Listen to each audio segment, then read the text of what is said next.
Hey there! If you're seeing this, it's because you've been invited to learn a bit more about a new research study that's been designed with you, and only you, in mind.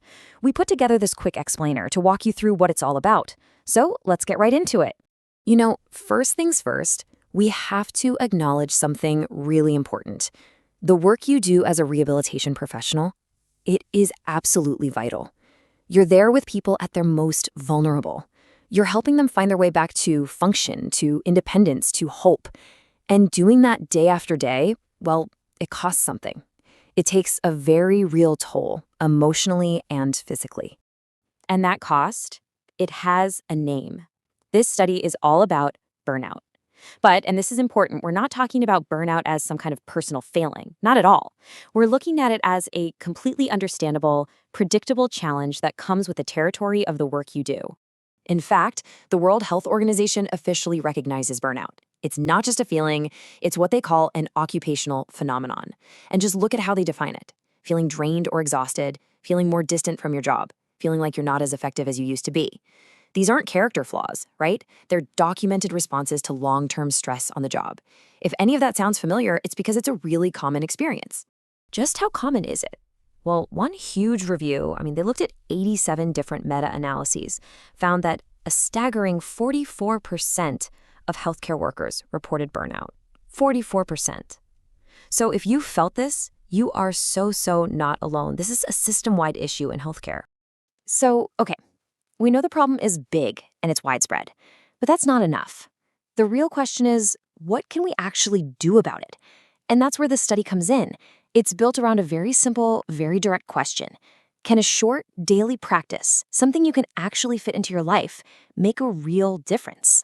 To try and answer that, the study is grounded in some really fascinating science. It's all about this idea of learning how to care for others without letting it completely drain you.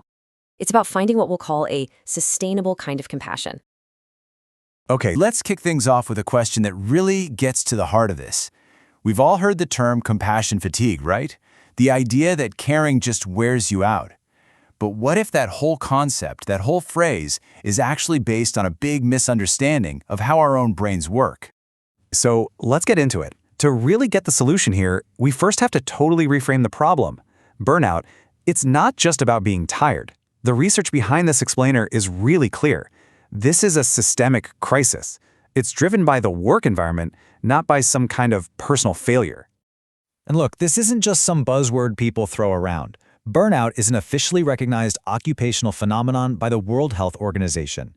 And that word, occupational, is everything. The WHO says burnout is caused by chronic workplace stress that hasn't been managed well. The problem is baked into the job. It's not in the person. And the scale of this thing is just staggering. A 2025 Umbrella review, which looked at a whole bunch of other studies, found that the burnout rate among healthcare workers was 44%. Think about that. Almost 1 out of every 2 people. That is not a bunch of individual problems. That is a full-blown structural crisis. So this is where we get to the core scientific idea that really changes the whole conversation. The study argues that the very name we've been using for years, compassion fatigue, is getting the neuroscience completely backward. That's right. That feeling of being totally drained from caring about others, it's not your compassion that's getting tired. Neuroscientists have shown it's actually your empathy that's getting overloaded. And believe me, that is a game-changing distinction. And this slide just lays it out perfectly. Empathic distress is when you feel with someone so much that you literally absorb their pain. In your brain, this lights up the exact same networks as if you were in pain yourself. You do that all day, every day, of course you're going to burn out. But compassion, that's different. It's feeling for someone. It's a warm, caring feeling that actually makes you want to help. And get this, brain scans show compassion activates the brain's reward and affiliation networks. It feels good. So one drains your battery, and the other one actually helps recharge it. Okay, so if empathic distress is the problem and compassion is the antidote, the next question is pretty obvious, right? Can we actually train our brains to do more of one and less of the other? And the study's answer is a resounding yes. The solution they tested is a practice called loving kindness meditation, or LKM for short. You can think of it like a workout for your brain. While a lot of meditation is about training your awareness, LKM is specifically designed to strengthen that compassion muscle, building up those feelings of warmth and care for yourself and for the people around you. It's basically the direct countermeasure to empathic distress. And the program was so simple, just a 4-minute guided meditation sent to you every day for a month. And you can see how it builds on itself. In week 1, you focus on someone you already love. Easy. Then, week 2, you turn that compassion toward yourself. Week 3 is for neutral people, like patients or coworkers. And finally, in week 4, you extend it to people you might find challenging. It's a really gentle, systematic way to grow that capacity for compassion. So let's get into the nitty-gritty. What would it actually look like for you to participate? I think you'll see it's designed to be incredibly simple and, most importantly, respectful of your time. Here's the whole thing laid out in 5 easy steps. First, you'll register and fill out a quick online survey.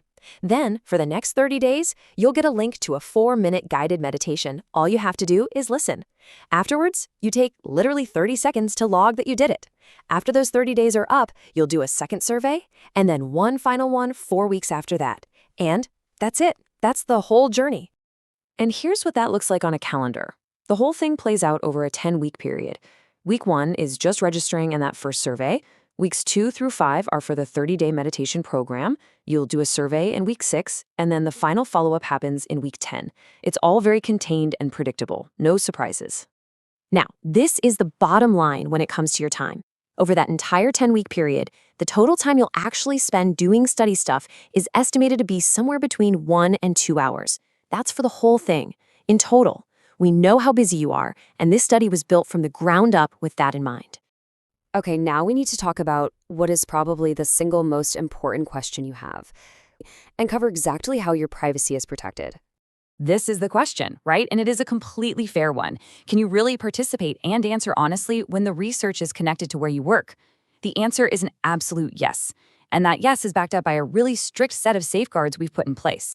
Okay, so the way we've designed this is very, very intentional. The best way to think about it is like having 2 completely separate locked rooms. In one room, you've got your registration info, just the basics we need to send you materials. And in a totally different room, that's where all the research data lives, your survey answers and things like that. The crucial part, these 2 rooms are never, ever connected. So you're probably thinking, okay, but how do you connect my surveys together if you don't use my name? Great question.